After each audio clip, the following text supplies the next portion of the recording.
जय हिंद दोस्तों, वंदे मातरम। कुछ समय पहले खबर आई थी कि भाई नीट का जो सिलेबस है पीजी कोर्स का, उसको अंतिम मतलब एंड पॉइंट पे बदल दिया गया। इसके बाद कई सारे स्टूडेंट्स ने इसको लेकर विरोध भी दर्ज कराया था। यहाँ तक कि लोग ये भी कह रहे थे कि भैया ये डॉक्टर हैं, कोई फुटबॉल नहीं है, क्या आप उनको इस तरीके से खेलते रहें, उनके साथ कोई भविष्य का सवाल होता है। और ऐसे में क्या होता है कि जो भावी डॉक्टर्स रहते हैं उनका भी मनोबल कहीं ना कहीं टूट जाता है। जो पढ़ाई में जो मेधावी छात्र रहते हैं उनका मनोबल कहीं ना कहीं टूट जाता है कि यार हम क्या जो इतनी मेहनत करते हुए आए हैं वो बेकार हो जाएगी। इस तरीके से कई सारी चीज़ें होती हैं। तो ऐसे में अगर आपको कुछ भी बदलाव करने हैं कोर्स को लेकर तो आप वो साल के शुरुआत में करते हैं तो ये बहुत हद तक अच्छा रहता है। लेकिन बात वही होती है कि सरकारें अगर हर एक चीज़ को यूं ही समझ रही होती तो इस तरीके से कोई भी आवाज़ नहीं उठा रहा होता। अब इसी को बात को लेकर यही जो मैंने आपको बात बताई है, इसी को लेकर सुप्रीम कोर्ट ने केंद्र को फटकार भी लगाई है और कुछ दिशा निर्देश भी दिए हैं। National eligibility cum entrance test PG मतलब नीट पीजी सुपर स्पेशलिटी का सिलेबस आखिरी मूवमेंट पर बदलने पर सुप्रीम कोर्ट ने केंद्र सरकार को फटकार लगाई है। कोर्ट ने केंद्र सरकार को कहा कि सत्ता के खेल में युवा डॉक्टरों को फुटबॉल मत समझिए। कोर्ट ने सरकार से संबंधित अफसरों की मीटिंग बुलाने का निर्देश दिया। साथ ही 4 अक्टूबर को जवाब दाखिल करने के लिए कहा है।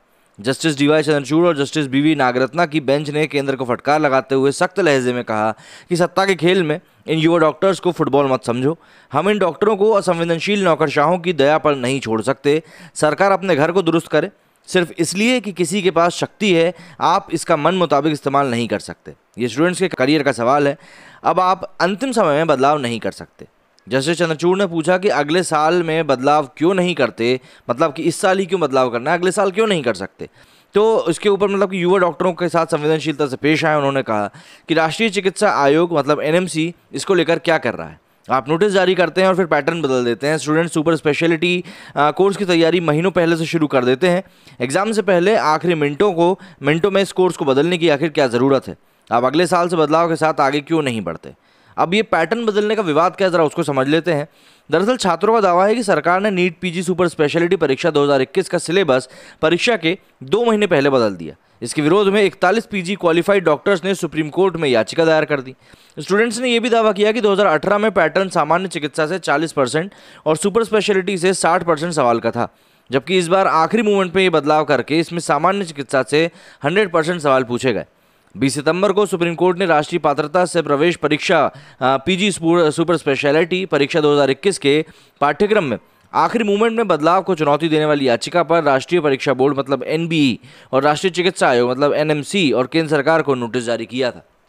अब आप जाहिर सी बात इसको समझिए कि स्टूडेंट्स इस देश में अभी हाल फिलहाल में वैसे ही परेशान है। बेरोजगारी जो है, आप माने या ना माने, बढ़ तो रही है। हाँ, कुछ सेक्टर्स में ये भी अभी देखने को मिला है कि भाई क्वार्टरली बेसिस पे जॉब्स कुछ एक परसेंटेज में बढ़ भी रही है। लेकिन फिर भी ओवरऑल अगर हम बात करें तो जिस तरीके से एग्ज़ाम्स कंडक्ट किए जा रहे हैं, मतलब कि सर्कुलर जारी हो जाता है, नोटिफिकेशन आ जाता है, बट एग्ज़ाम कंडक्ट नहीं किए जाते। कई केसेस में तो फॉर्म तक भरे जा रहे हैं, लेकिन उसके बाद भी ये चीज़ क्लियर नहीं हो पाती कि एग्ज़ाम्स कब कंडक्ट होंगे। एग्ज़ाम्स कंडक्ट हो जाते हैं तो रिजल्ट सामने नहीं आता। अब ऐसे में जो लोग सिर्फ हंसी मजाक में कर देते हैं कि चलो ठीक है पेपर दे देते हैं, उनके लिए तो कोई दिक्कत नहीं होती। लेकिन जो लोग ध्येय बनाकर बैठे होते हैं कि नहीं हमको ये एग्ज़ाम निकालना है, हमको डॉक्टर बनना है, उन लोगों के लिए चीज़ काफ़ी हद तक कठिन हो जाती है। सिर्फ डॉक्टरी पेशे में नहीं, कई सारे पेशों में, अभी रेलवे को लेकर भी इसी तरह की बात चल रही है।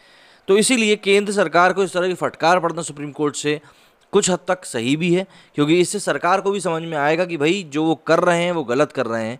और देखिए, मैं तो ये बोलता हूँ सत्ता में भी कई लोग ऐसे बैठे हुए हैं जिनको कोई मतलब नहीं होता। उनके लिए तो सिर्फ अपनी रोटियों को गर्म करने का एक तरीका होता है ये सब चीज़ें करना। तो ऐसे में सुप्रीम कोर्ट की तरफ से निर्देश आना काफ़ी ज़्यादा महत्वपूर्ण माने जा रहे हैं।